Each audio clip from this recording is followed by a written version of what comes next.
Hello everybody, welcome to this new video. Here there were some topics that were left out of overtaking side distance. So we are here to discuss those. The first effect that we are going to take a look at is the effect of gradient on OSD. See, one thing is very clear that grades affect the side distance. Overtaking on both uphill and downhill roads requires more side distance than on flat roads. The reason for that would be whenever a vehicle following another vehicle is moving uphill or a downhill, the drag force due to gravity is pulling the vehicles downwards, and the acceleration that a vehicle can have at any gradient is comparatively less.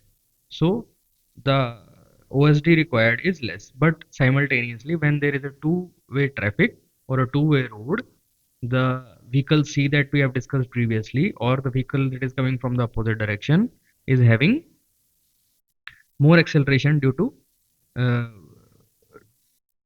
the gradient being in favor of the movement of vehicle. Next, downhill overtaking. It is easier to overtake while going downhill since vehicles can accelerate faster. That is what I have told. However, the vehicles being overtaken might also speed up, making the overtaking harder. Whenever the vehicles that are overtaking a slow moving vehicle, fast moving vehicle, when it is overtaking a slow moving vehicle, whenever they are moving downhill, the acceleration that will be available to both the vehicles would be more, and hence the overtaking required while moving downhill would be more. Simultaneously, the vehicle C that is moving from coming from the opposite direction will have lesser speed as well as lesser acceleration, and hence the less distance covered by the vehicle coming on from the opposite direction would be less. So it compensates the downhill, and so it compensates the overtaking of distance required. Next is uphill overtaking. Overtaking is harder on uphill roads as the overtaking vehicle slows down, but the heavy vehicles like truck also slow down, and hence the distance required is less. So, what we do in general is the overtaking side distance is assumed to be 1 by 1.5 times, or approach 150% of the grade required on the OSD distance required on a level grade. It is recommended by IRC, and it can be found in the geometric design IRC code. Some same OSD and on grades and flat roads is provided. See, when one component of the OSD increases, the second component automatically decreases, and hence approximately the distance required is same. That is what we have written here. The overtaking side distance is usually considered the same on both sloped and flat roads, though more distance is often needed on grades, but it is not provided, and the same distance is provided. Some recommended values have been provided by IRC that can be referred to in IRC code. Next is the concept of overtaking zones. Overtaking zones are basically zones where the vehicle is allowed to overtake, and a sufficient amount of distance is available for the overtaking vehicle to overtake the slow moving vehicle whenever the fast-paced vehicle finds an opportunity. So overtaking zones, highway should ideally have enough visibility for safe overtaking, but this isn't possible always because due to limitation of the area availability for construction of road, overtaking zones are not possible to be provided very frequently.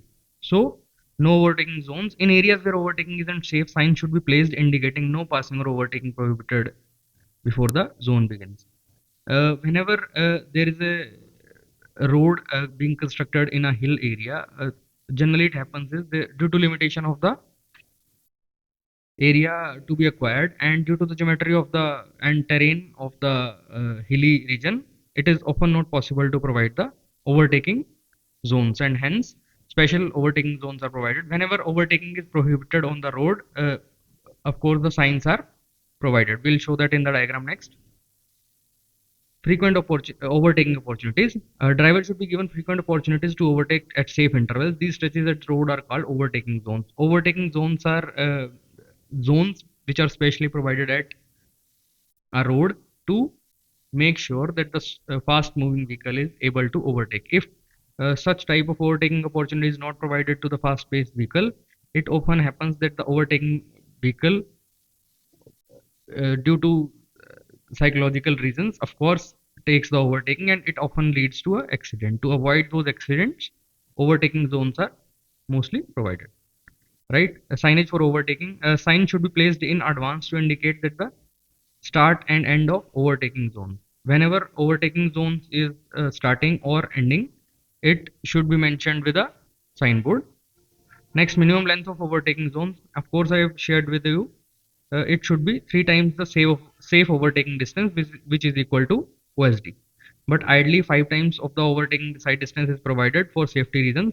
But often it is not possible to provide 5 times the OSD, and hence it is limited to 3 OSD. In this diagram, I have tried to show a road that is of this sort, but since overtaking zone has to be provided, this whole distance is equal to the overtaking zone, which the length of the overtaking zone is equal to 3 into OSD. A signboard of SP1 is provided and signpost of SP2 is provided at the end of overtaking zone. SP2 will be having the text on it. Overtaking zone ends, and SP1 will be having overtaking zone begins. Similarly, for the vehicle coming from this side, SP1 and SP2 are provided on both the sides. So these were the topics related to OSD. Next, we will discuss about the design of horizontal alignment in the next video.